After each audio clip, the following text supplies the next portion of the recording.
Welcome to my Autism Tribe, a community of advocates that are linked by autism but bound by strength. This is a time to find our sounding board and shoulders that help us carry life's load without the fear of criticism. We give and receive. We nurture and empower. I'm your host, Susan Scott. Sometimes it's easy to get mentally stuck in a place of despair when caring for a loved one on the autism spectrum.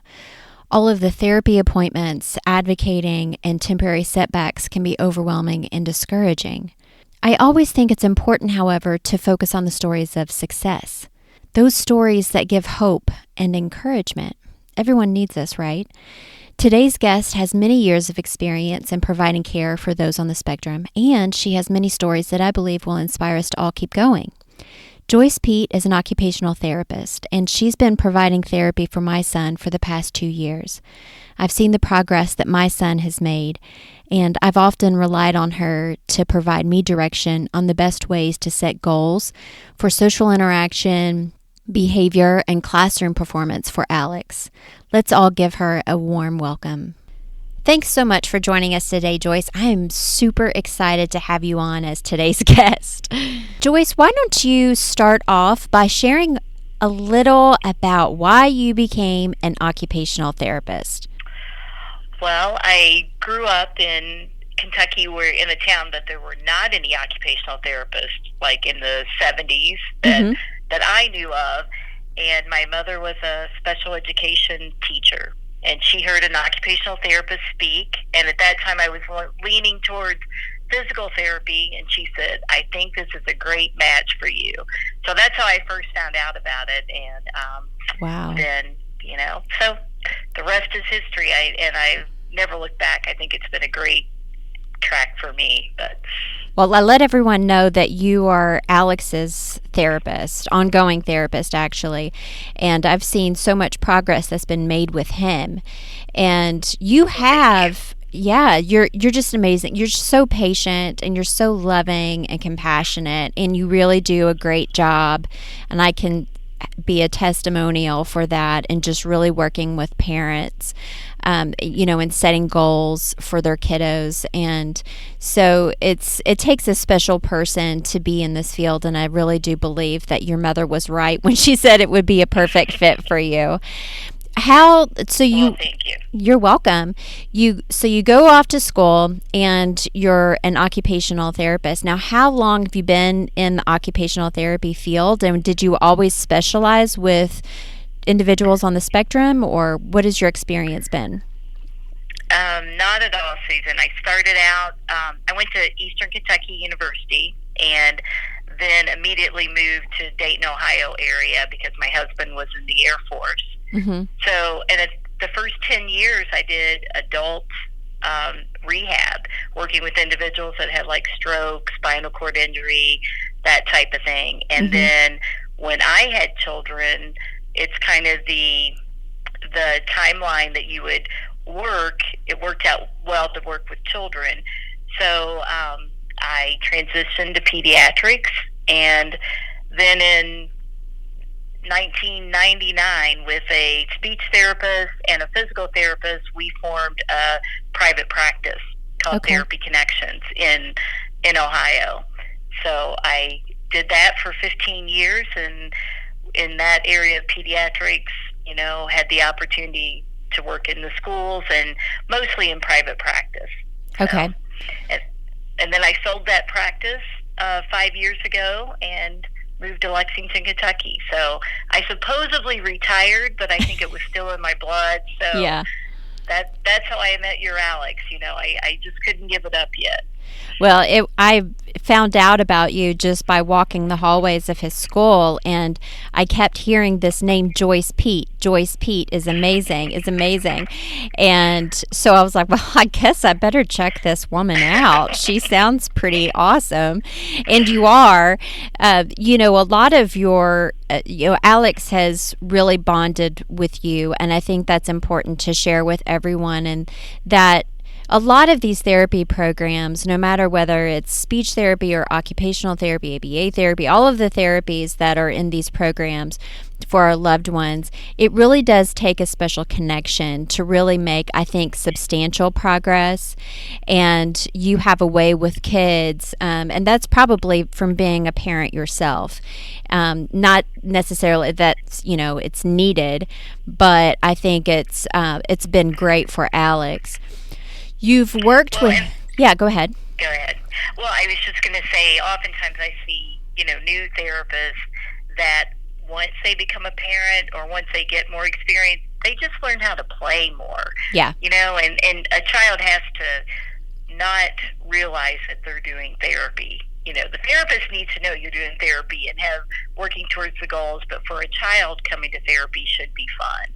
Yeah, absolutely. And if they think they're going to play, they won't have any kind of qualms with going to therapy. Right. And you can get a lot more progress. So definitely. Now, you mentioned you were an occupational in a school setting and then private practice. And from my little experience and that I've had with Alex in a school setting, my understanding is it's a little bit different in the fact that in a private setting, you can focus a little bit more on the social or the play skills. And then in a school setting, they're really kind of focusing on making sure that child is thriving in the classroom. Am I correct in thinking that way? That is correct. You're limited as a school-based therapist because you're working out of a individual educational plan, and the payment source is all the school system. So, your goals are based on how they're achieving academically and helping them progress in that area. Where in private practice, you're working towards, what the family's goals are, and the payer source is different, through private insurance or private. So, yeah, and I think it's important to have a therapist that understands that so that your expectations of what a child is going to receive in school, you know those limitations, that you can also kind of help guide a parent so you don't have those misunderstandings of this is what I'm supposed to be getting from the school. Sure. Just because I think that can cause a lot of conflict with families and schools when they first move from education or from early education and only private therapy to dealing with the school system. Right. So. You're not necessarily going to be working with a child on brushing their teeth in a school setting, right, because that's kind of home-based. And pulling them out for a one-on-one session. It's trying to work it into the school setting. But that's a great opportunity to work on a lot of those social skills because you have all those peers built in that you won't have the opportunity. And you can see behavior there that you may not see in a clinical setting. So, sure. Or just challenges that they have. Sure, definitely. So with all of these years of experience, and something that I really think is important as a parent myself and caregiver, is that sometimes we get kind of lost in all of I call it windshield time, just the windshield going from therapy to therapy and, writing all of these different plans, and it's all so overwhelming. And sometimes it's easy to lose sight on the progress that maybe is being made, those simple little milestones that are being hit. And you've been a witness to a lot of these things that the families have been able to achieve over the years. And I thought it would be nice for you to share some of those stories. Of course, keeping in client confidentiality. But can you share some little stories of just success? I can. And one thing that I think I really have noticed, like I said, I started in pediatrics, in the early 90s. And so, this has been 15, 18 years of knowing some of the same children. And I had an experience when I was visiting Ohio a couple of weeks ago. I'm involved, the company in Ohio was Therapy Connections in Beaver Creek, and I sold it. It was actually bought by a speech pathologist, so it's still doing great. Awesome. But I went back for we have monthly social group called Friday Friends. Mm-hmm. And we started that because I ran a summer camp, and some of the children who came to camp didn't need ongoing therapy, but they had formed friendships, and we wanted to keep those social opportunities. So we had once a month Friday Friends. That's awesome. It was really a great program, and it's still going, but it started out being, we thought, oh, this will go to age 18. Mm-hmm. Well, you still need friends after you're 18. So Yes. Some of these children, have still been in it for a while. But when I went back to Friday Friends, there was one child that didn't get picked up. The parents came. I was so excited to talk to a lot of the parents. And then I realized that his little Subaru was sitting there in the parking lot. He had driven himself to Friday Friends. Oh. And it just gave me chills, because Yeah. I first met this young guy when he was at camp, required a one-on-one person with him because he would get so worked up over the weather. Is it going to storm? Anything different. He would always be on high alert.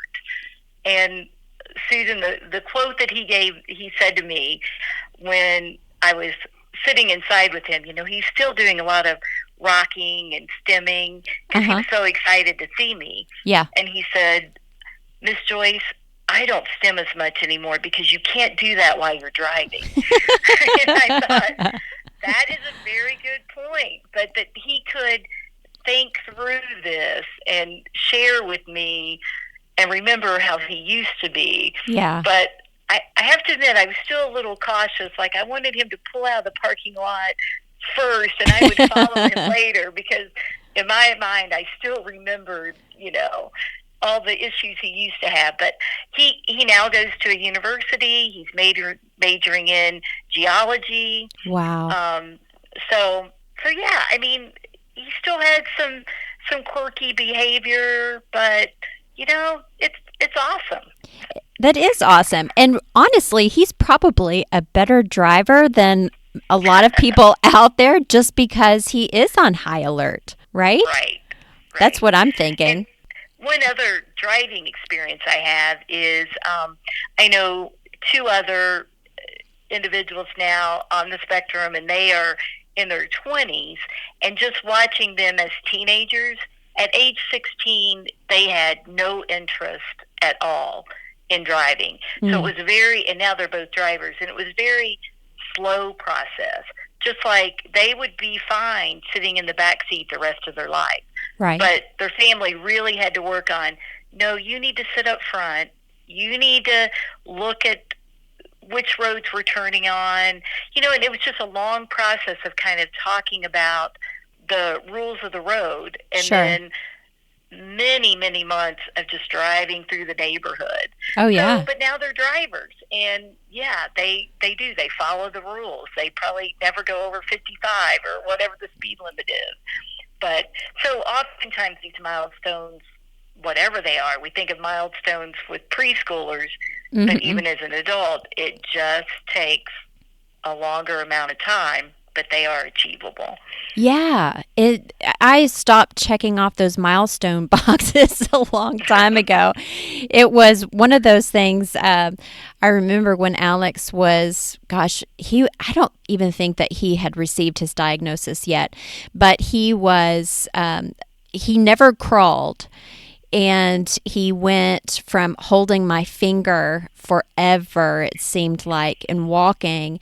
And one of his teachers at his little preschool that he went to told me one time, Susan, he's not going to go to college holding your finger. He's going to walk on his own. And that time, of course, like I said, he hadn't received his diagnosis, but I got to thinking, he's going to let go of my finger one day. And you made mention of, you still wanted to have that child pull out of the parking lot first, to watch. And my mom still does that with me. She's like, wear your seatbelt. She waits for me to pull out of the driveway. So I think it's almost like a parental instinct sometimes too, in that, we just want to protect our loved ones. Now, as far as, we know that not everyone is going to be able to achieve that milestone of getting their driver's license or having a car. And what are some of the other stories that you've found, along the way with these, individuals on the spectrum that have had success? Another story that really comes to mind is there's a young lady now that's in her 40s, and she was maybe one of the first persons with autism I really worked with, because she got referred to me when I was in an adult setting through Bureau of Vocational Rehab. And she was referred because she was in a college program. She was going to be a interpreter for the deaf. Wow. But she had autism. So knowing most people with autism, that's not a great fit to be an interpreter. So she was very frustrated in that program. And just some of the occupations she's had, she volunteered at my camp, for a number of years. And whenever there was a break, she was the one that definitely wanted to get over and go through some of, the squeeze machine I had, or just use some of the sensory-based equipment. But as an adult, there were very few opportunities that she could do that. But since then, she's been successful working, at a dog grooming site, and now she works at a place that sells smoothies, and she's been there like 5 years. So, takes the bus there. She's still not a driver, lives at home, but very active on social media. And I've always been impressed with the things that she writes on social media, because she has a really hard time face-to-face being able to express herself. Sure. But, so that's someone kind of in your 40s, but we've also had a couple of examples of young men that have volunteered at Therapy Connections, that have kind of worked there as a teenager. And one thing I could say that's always a challenge is, just problem solving, and if we change it up a little bit. Right. And I think that's our role as therapists and parents to kind of, life is smoother if you keep everything the same, but that's not the real world. Sure. So what we try to do in those work experiences is just like, okay, we usually do this, and this first, but we're just going to switch it up a little bit.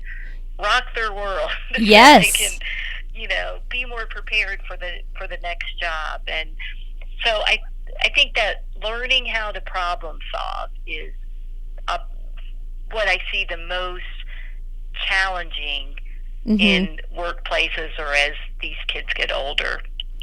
Yeah, definitely. With the transitions, I know we've worked a lot, with Alex with the transitions, and sometimes it was as simple as transitioning from the classroom to the bathroom, and from one task to another.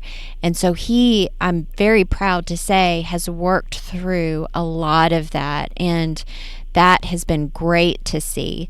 And something that may have been really simple for some of his classmates proved to be somewhat challenging for him. It's probably something he's always going to struggle with, but honestly, there are times that I struggle with transition as well. It's like, ooh, this doesn't feel very good. I don't like doing this. This is the way it's always been. I want it to stay this way. But he's really good at pushing himself.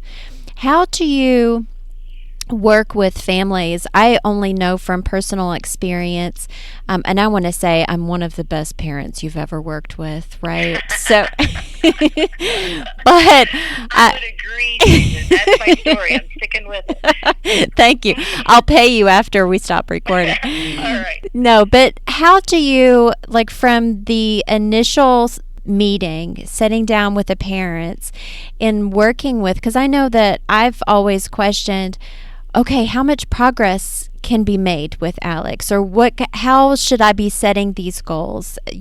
How hard should I push Alex? That's probably the biggest question that I have with all of his therapy providers, because I want him to reach his full potential, whatever that potential may be. How do you work with families in establishing those goals? I think when you have a preschooler or the child that's just been diagnosed, I mean, the sky's the limit. Yeah. You don't want to, squash any dreams at all, because, you know, there's tons of potential. And Mm-hmm. just what I have seen from these children is, I'm amazed at what kids have been able to achieve. Yeah. I think what you're doing by having your blog and trying to connect families through your Autism Tribe. Mm-hmm. I mean, families need to hear these success stories, but then also, you're providing a lot of realistic expectations for families too. Right. And Susan, when you mentioned you are, one of the best families, yeah. Now, what I'm getting to here is that I've often think when I meet a parent, wow, I just wonder, I would have liked to have met them before they had a child with special needs. Because it does. It changes your whole world. Interesting. Yeah. And some of these parents that, the first time I meet them is when they're really fighting in an IEP meeting. Mm-hmm. And so I often wonder about their personalities before or after, and did this child make them be more of like, I'm going to fight hard for you. That's I don't really know interesting. how I want to say that, but Yeah, that is interesting, because I feel like, okay, I'm the same Susan I was before I had a child, and I'm still the same Susan that I was when Alex received his diagnosis. However, because I think a lot of the traits, I've always been what I call a bulldog, and just if there's something that I want, and then I go after it, and a bit tenacious. But I have to say, when you have a child that has special needs, it just rocks your world. And I know, and was very fortunate to have grown up in a family that supported me through all of my challenges, and and boosted me when I was successful. And I really just want that same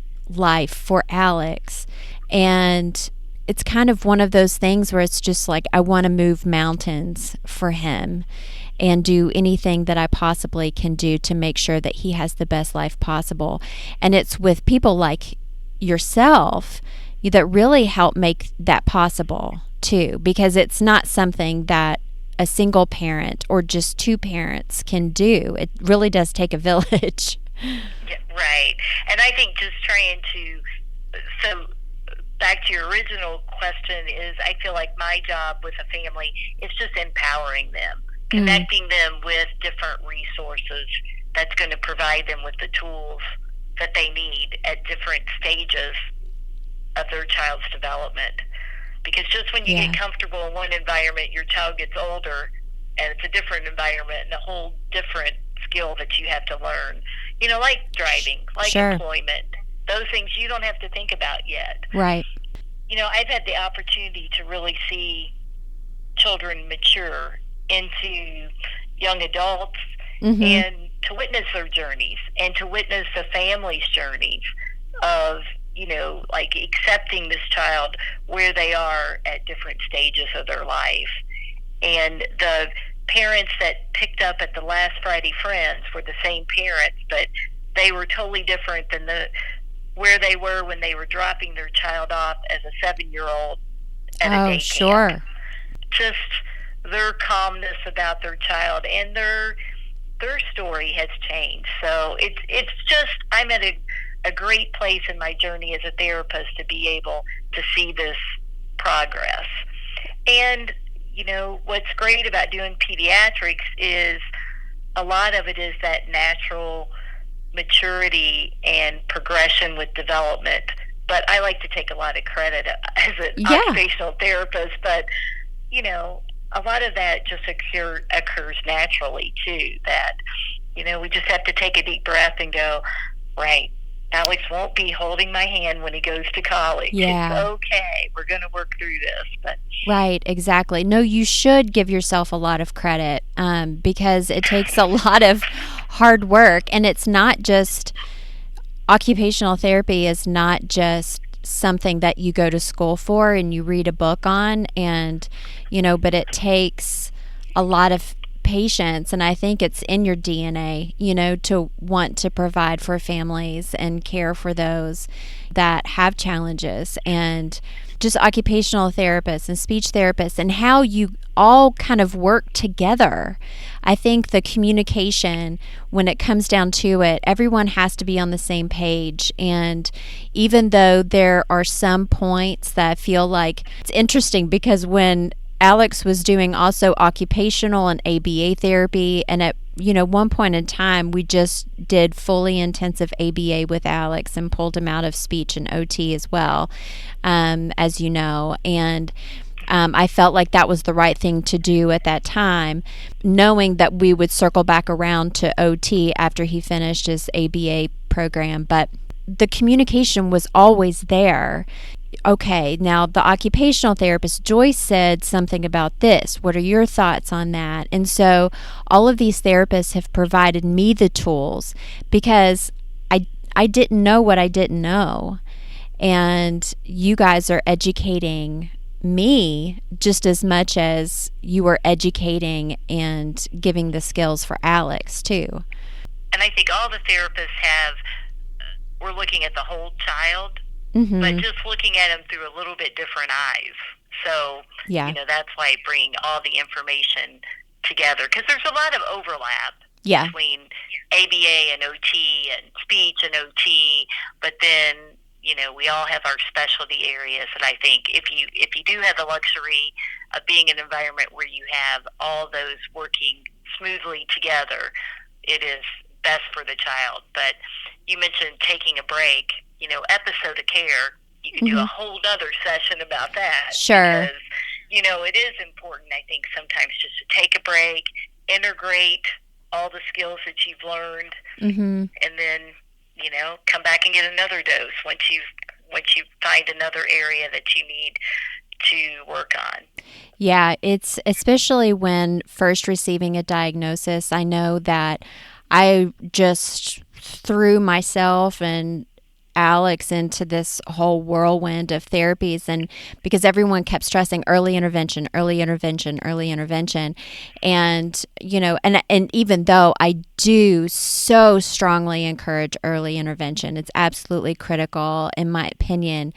When you say like take breaks and things like that, I recently had a mother reach out and ask about, breaks. And I feel like it's just something that every family has to decide for themselves, like what's working for them, and just really make sure that they know that it is a marathon, not a sprint.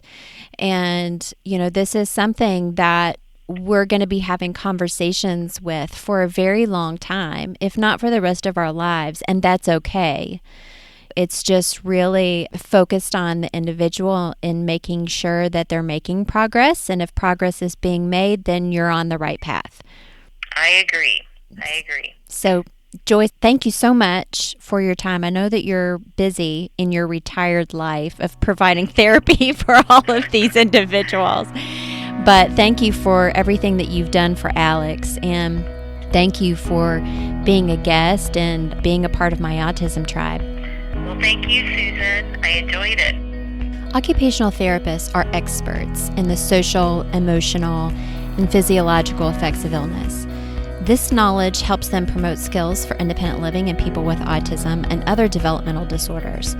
They're often a very critical piece in a developmental therapy program. But aside from all of this textbook knowledge and individualized therapy plans, they are a witness to the incredible lives of those on the spectrum. From beginning to end, they see it all and are inspired to make a difference in the lives of others.